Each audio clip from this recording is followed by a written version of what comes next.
I'm going to give you 5 ways you can improve the way you conduct your interviews over video conference. What is going on, everyone? My name is Alex. If you want to learn about product management, business, finance, and how to get into the top tech companies, make sure you subscribe now and hit the bell so you don't miss anything. If you've got on-site interviews coming up and they've been switched to at-home video conference, then use these tips to help you improve your performance. The first thing I want to talk about is making sure you've got the right equipment for the interviews. This means audio and video equipment. So for video, this means try to get a higher resolution camera if you can. If you have a webcam or if you have a built-in camera in your laptop, make sure it's high enough resolution and make sure you're using the highest resolution you can during the interview. Most of the time you'll be using Zoom video for the call, so make sure you optimize the settings for that. Make sure you're running it as a high enough resolution. Make sure you calibrate your audio, your microphone, your headset. Make sure you're using the best microphone that you can. The on-site interview is the final phase of the interview, and it's the most important one. It's your opportunity to actually make a connection with the person or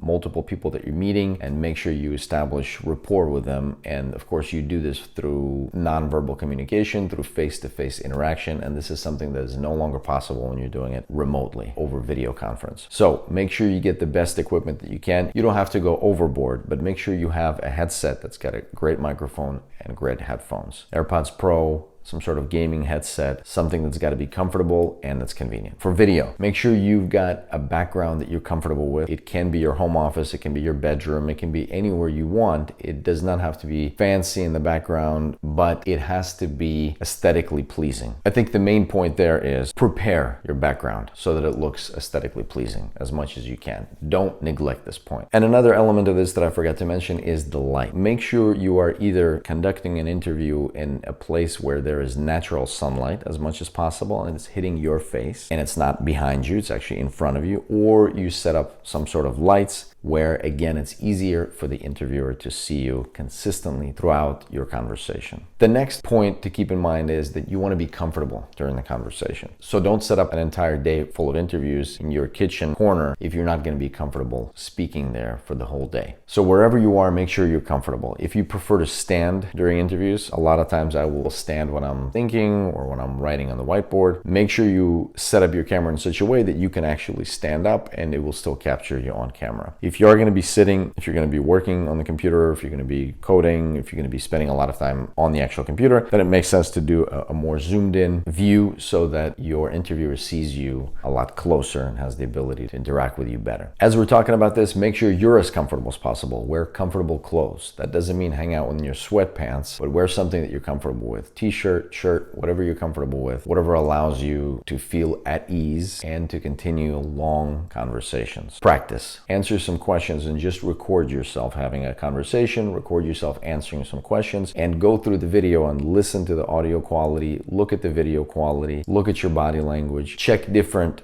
backgrounds and see what they look like. Make sure you optimize that. This is all very important. Every step you take here will improve your odds of succeeding at the interview. Of course, it goes without saying that the content of your answers and the way that you think and the way you structure your thoughts and communicate will ultimately decide how you do at the interview, but all of these things can certainly add up and tilt the decision one way or another. And if you're not interviewing yet, check out this video I made about how to put together the best product management resume you can.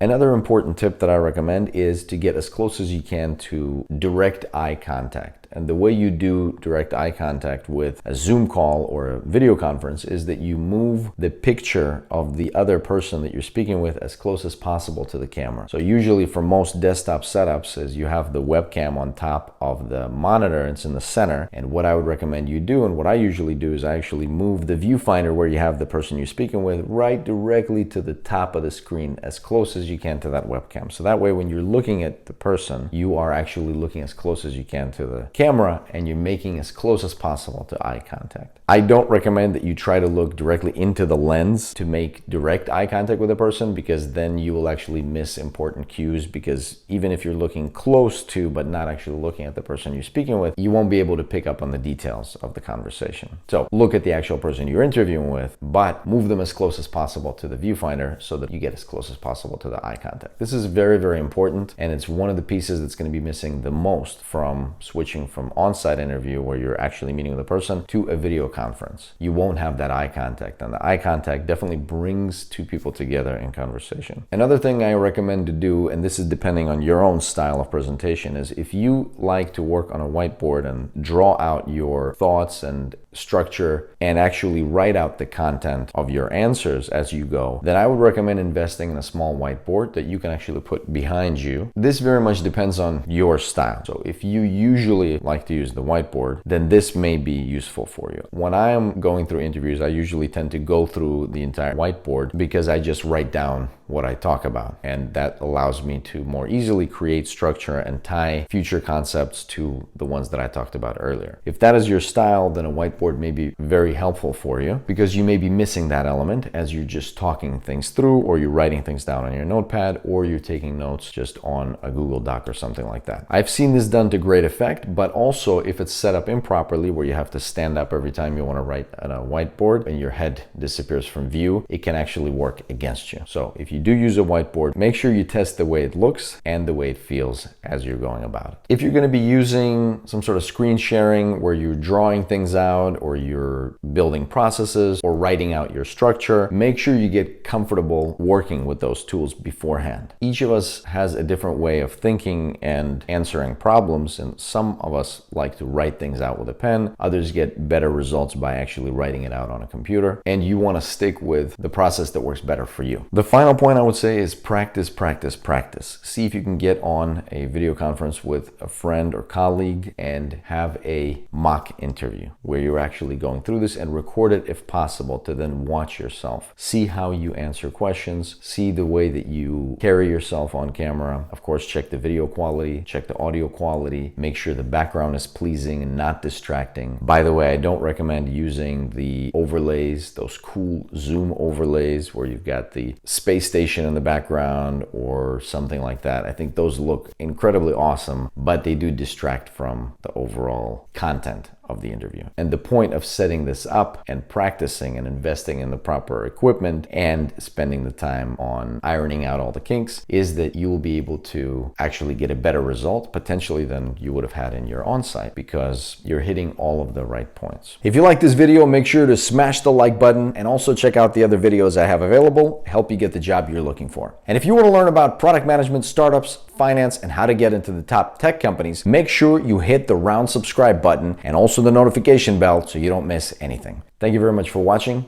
I'll see you next time.